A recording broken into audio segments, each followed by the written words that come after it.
presented by Mala Films. गरमी के दिन गरमी के दिन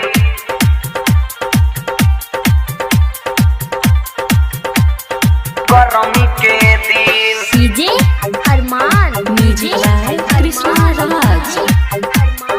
गरमी के दिन अब देखे नहीं दे हबू हसीन ए राजा यही गरमी के दिन गरमी के दिन अब देखे नहीं दे हबू हसीन ए राजा यही गरमी के दिन गरमी के दिन अब देखे नहीं दे हबू हसीन ए राजा यही गरमी के दिन गरमी के दिन तनी बुझाना हमारो फीलिंग तनी बुझाना हमारो फीलिंग ए राजा यही गरमी के दिन घम गहिल बा हमर मशीन ए राजा यही गरमी के दिन गरमी के दिन अब देखे नहीं दे हबू हसीन ए राजा यही गरमी के दिन एमआरएस म्यूजिक स्टूडियो अमरपुर गरमी के दिन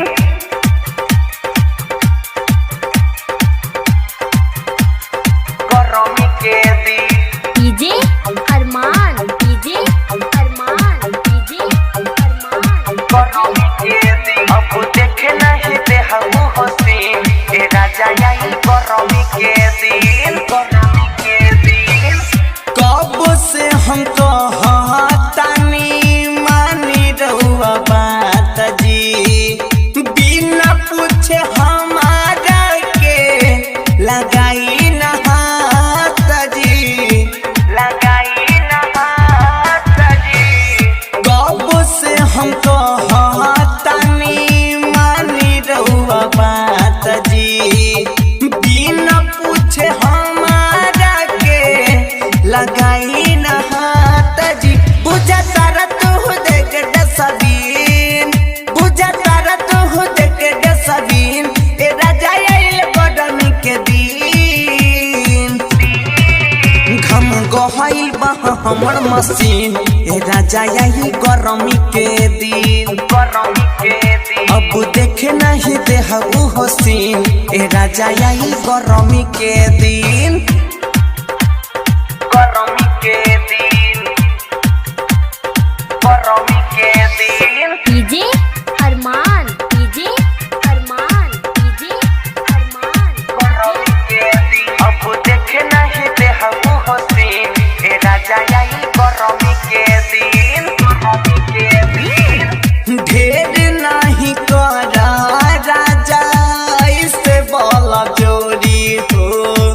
नाता तो हरा धाली सुन का मजोरी हो सुन का मजोरी हो ढेर नहीं करा राजा इससे बोला जोरी हो नाता तो हरा धाली सुन का मजोरी हो कृष्ण दीपक संतोष सिंह कृष्ण दीपक संतोष सिंह ए राजा आइल गरमी के दिन घम गहिल बा हमर मशीन ए राजा यही गरमी के दिन गरमी के दिन अब देखे नहीं दे हबू हसीन ए राजा यही गरमी के दिन गरमी के दिन तनी बुझाना हमारो फीलिंग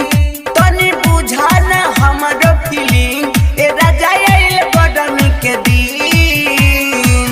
घम गहिल बा हमर मशीन ए राजा यही गरमी के दिन गरमी के दिन अब देखे नहीं दे हबू हसीन ए राजा यही गरमी के दिन एमआरएस म्यूजिक स्टूडियो अमरपुर।